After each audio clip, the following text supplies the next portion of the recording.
All right, folks, and welcome back to Procreate. So we're working on a cherry blossom here.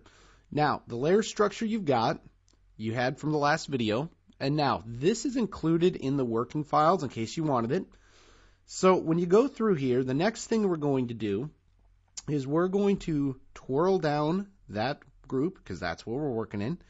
And I'm going to go ahead and I'm going to turn on my shadow layer. Now, in order to get this straight, I'm going to come down to my base layer, and I'm going to turn down the opacity so that I can see a little bit of my sketching layer underneath. I don't want to turn it all the way down, but I need to know exactly where to shade.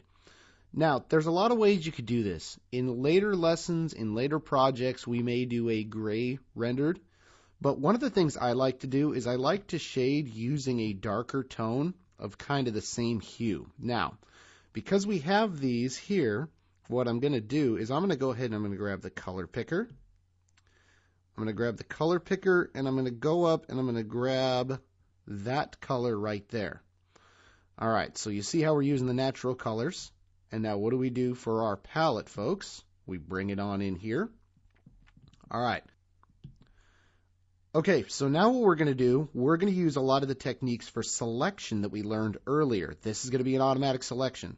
Go to your base layer, grab your selection tool, and tap,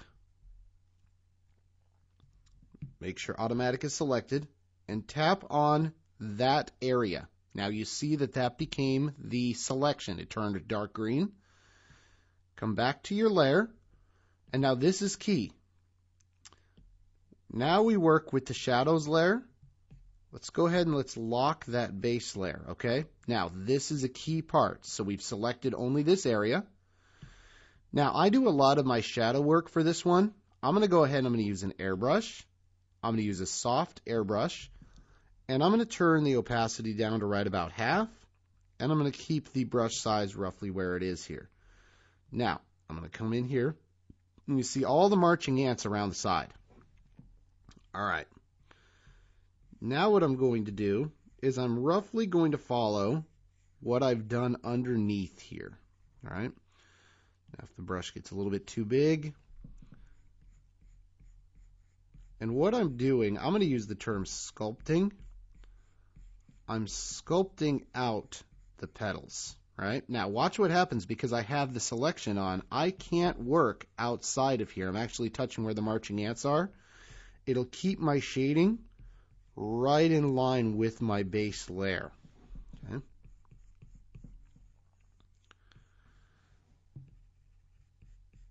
Slowly building up. Now, if it gets a little bit too dense, go ahead and turn your brush size up a little bit. And then you get a much nicer gradation. I'm going to go ahead and I'm going to just come back in and you'll see how it kind of builds up through.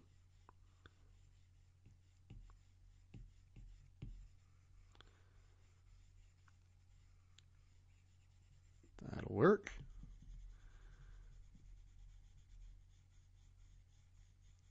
That'll work. Now, if you're going over the lines, don't sweat it. I'm going to show you how this all works out in the end, right? One of the nice things about Procreate is you can be very fluid with it.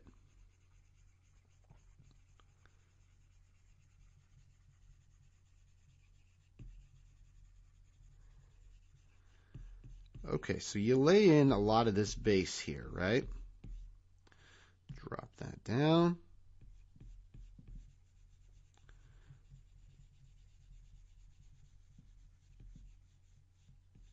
Digital art, folks, is a lot like airbrushing. The key is making very small, subtle passes several times. Okay, so we've got a couple areas here. I'm going to finish up this area right here where we might have gone over the line a little bit, right? That's completely fine. Now, what we're going to do, this is the cleanup part. I grab my eraser, and you could do it one of two ways. What I'm going to show you to do here, I'm going to go ahead and I'm going to grab my medium brush with my eraser. I'm going to keep the size pretty low. Let's raise it up just a little bit. Nope, not that far. And now, anywhere you went over the line, swapped over to my brush. you can go ahead and erase down to make sure that you're still in good shape. You see how we're getting a nice clean, crisp line with that? Okay, the same thing over here. I'm down in this lower petal here, and you see how I'm erasing over on the side. Now I'm going to drop my brush down, and I'm going to work on this lowest most petal here. And this one you can really see where the airbrush went over.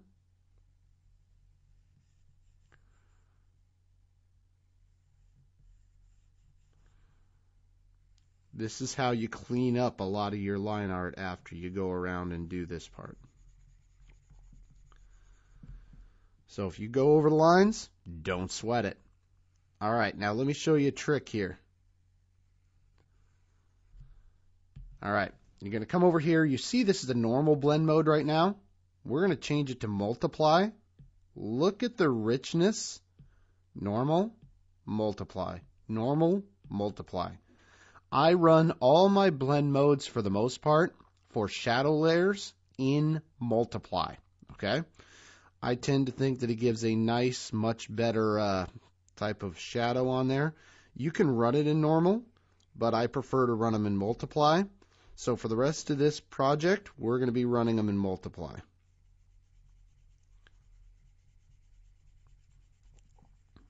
All right.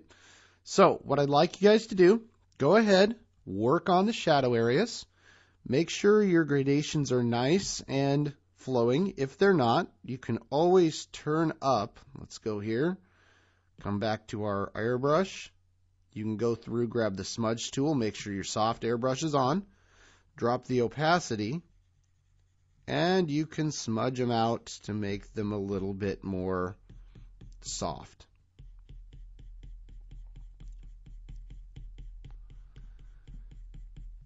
Okay. All right, I'm not going to make you guys watch me do this for the next 7-8 minutes, so I'll come back to you. I'll post the finished file in the course reference for you to download. All right, folks, we'll see you in the next lesson.